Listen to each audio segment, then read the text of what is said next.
Si l'on racontait la relation franco-gabonaise à l'envers pendant des décennies, Paris a présenté la France comme partenaire du Gabon, mais du pétrole au franc CFA, d'Elf au réseau FOCAR. Qu'est-ce que le Gabon a, lui, apporté à la puissance française? C'est la question posée par Olivier Fabre dans son livre « Comment le Gabon a aidé la France ». Bonsoir Olivier Fabre. Bonsoir Madame Paliakara, merci de me recevoir. Alors c'est le titre de votre livre et je vais vous poser la question très simplement. Comment le Gabon a-t-il aidé la France? Et si vous deviez par exemple mesurer sa contribution? Aujourd'hui, chacun connaît la contribution de la France en Afrique et tout particulièrement dans ses anciennes colonies. Aujourd'hui, moi je pose une question qui me paraît aujourd'hui centrale, c'est-à-dire comment l'Afrique et tout particulièrement le Gabon ont contribué à la France sur les plans économiques, diplomatiques et géostratégiques entre 1945 et 2025. Et qu'est-ce qui a été le plus décisif? Alors, la dernière partie de mon ouvrage, qui est consacrée à ce que moi j'appelle la géostratégie, propose un décompte unique de toutes les matières premières qui ont été exploitées au Gabon entre 1960 et 2025, et en particulier les matières premières qui ont été envoyées vers la France. Justement, vous racontez qu'après la perte de l'Algérie en 1962, la France doit sécuriser de nouvelles sources d'approvisionnement énergétique et que le pétrole gabonais devient évidemment stratégique. Peut-on dire que le Gabon a contribué à préserver l'indépendance énergétique et donc le rang de puissance de la France ? Je pense qu'en effet, on peut le dire, puisque à l'époque, un ambassadeur avait été en fin de mandat, il me semble que c'est Maurice Delaunay, et qu'il a été rappelé parce que le président Omar Bongo a demandé que ce nouvel ambassadeur revienne à Libreville, puisque pour maintenir d'excellentes relations. Et ce qui a été dit à cet ambassadeur à l'époque, c'est que les intérêts français dans ce pays étaient gigantesques et qu'il fallait absolument maintenir une bonne relation coûte que coûte. Et ce pétrole explique aussi en partie l'intervention française en 1964 qui a permis le retour de Léon Mba au pouvoir? Je pense que tout à fait, on peut le dire. Après la perte de l'Algérie, le pays qui aura le plus en plus d'importance jusque dans les années 1984, c'est le Gabon pour sécuriser la politique des hydrocarbures de la France. Et puis il y a Elf, dans votre livre, ce n'est pratiquement plus seulement une compagnie pétrolière, c'est un instrument d'influence de la France en Afrique. Vous rapportez même cet échange attribué à Loïc Le Floch-Prigent et François Mitterrand, interrogé sur le système de financement croisé entre Afrique et France. Mitterrand lui aurait demandé de continuer. Alors jusqu'où l'argent du pétrole gabonais a-t-il irrigué la vie politique française? Ce qu'on peut dire, c'est qu'à partir de la chute du mur de Berlin, le système a commencé à imploser, mais c'est vraiment l'affaire Elf qui va donner vraiment le coup d'arrêt de la France-Afrique. On parle d'ailleurs de la France-Afrique entre États, puis de la France-Afrique, je dirais, des partis et des personnes.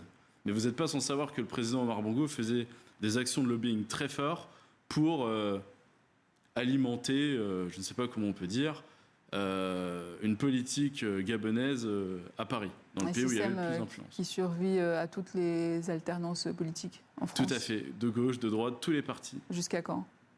Je dirais jusqu'à Chirac. Alors vous consacrez une large place à Jacques Foccart. Tout à fait. Après le coup d'État de 1964, la France réinstalle donc Léon Mba et vous racontez ensuite comment Albert, futur Omar Bongo, est identifié par Foccart et De Gaulle pour lui succéder à ce moment-là. Où s'arrête la coopération et où commence la France-Afrique? C'est-à-dire que le choix de, à l'époque, Albert Bongo Ondimba, c'est décidé par Jacques Foccart, qu'on voit aujourd'hui ici à l'écran, et c'est la cellule Afrique de l'Élysée qui a décidé de modifier la constitution gabonaise pour permettre à la mort de Léon Mba l'arrivée d'Albert Bongo Ondimba automatiquement dès la mort de Léon Mba. Un peu comme Vladimir Poutine dans les années 1989 quand il a été président de la Russie par intérim. C'est exactement la même situation, c'est comparable. Vous remontez également à la création du franc CFA et vous posez une question assez provocatrice. Pourquoi ce système monétaire a-t-il survécu aux indépendances? Dans le cas du Gabon, le franc CFA a-t-il davantage servi à la stabilité économique du pays ou les intérêts économiques et financiers de la France? Le franc CFA, déjà, premièrement, c'est 3 monnaies dans 3 espaces différents. C'est un système qui, encore aujourd'hui, en 2026, est unique. Moi, j'ai tendance à dire on ne peut pas trop en vouloir à la France d'avoir créé le franc CFA en 1945. Par contre, on peut lui en vouloir d'avoir maintenu ces pays jusqu'en 2026, d'avoir cette monnaie qui est aujourd'hui fabriquée en France, dans les ateliers de la Banque de France à Chamalières. Ça pose quand même une vraie question de démocratie. Par exemple, on n'a pas une très grande différence d'âge. Quand la France est rentrée dans l'Union européenne et dans l'euro, les Français sont partis voter. Les Européens ont voté. Citez-moi un pays qui a voté pour entrer dans la zone franc. Il n'y en a pas. Personne. Personne. Omar Bongo est souvent présenté comme l'un des piliers africains de la France-Afrique, mais vous montrez aussi un président gabonais que les responsables politiques français venaient voir à Paris, au Crillon ou au Meurice. Robert Bourgi a d'ailleurs raconté les remises d'argent, les mallettes aux responsables français. Vous utilisez même le terme de colonisation inversée, c'est-à-dire ? C'est-à-dire que ce ne sont pas mes termes, ce sont les termes du premier patron de la DGSE, Bernard Marion, en 81, qui parlait d'une situation de colonisation inversée, puisque le Gabon alimentait nombre de partis politiques. C'est un secret pour personne. Alors, dans 4 jours, le 30 août, ça va faire 3 ans qu'Ali Bongo Ondimba a été renversé. Depuis, le Gabon revendique davantage sa souveraineté, diversifie ses partenariats. Après avoir été indispensable à la France pendant des décennies, le Gabon a-t-il aujourd'hui encore besoin d'elle ? Le Gabon est dans une nouvelle stratégie où la souveraineté est d'abord le mot-clé de la vision du chef de l'État.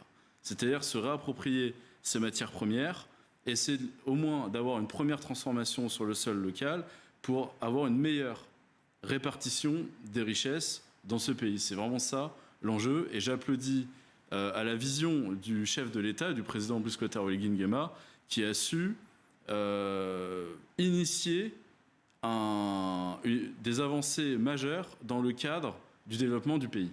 En 3 ans, on peut dire qu'il y a eu plus d'avancées que dans l'ancien mandat de l'ancien président. Et il est critiqué aussi oui, il est critiqué. La population, de plus en plus aujourd'hui en tout cas. Au début, oui, mais ça passait, mais aujourd'hui... chaque système génère sa propre opposition, mais il s'agit de voir si ces critiques sont fondées ou pas, si elles sont légitimes. Macron également est aussi très critiqué. Est-ce que les critiques sont pour autant légitimes ? Mais justement, la France peut-elle encore prétendre à une relation privilégiée avec Libreville aujourd'hui ? Le chef de l'État est venu en visite d'État pendant 3 jours à Paris. Ça montre à quel point la France veut maintenir une bonne relation avec le Gabon. Et je pense que tous les Gabonais devraient vraiment être fiers de cette avancée, et avec la volonté de rééquilibrer la relation. D'égal à égal, 2 partenaires qui travaillent main dans la main pour pouvoir bâtir les relations du futur. Olivier Fabre, merci, auteur du livre « Comment le Gabon a aidé la France ». Merci madame.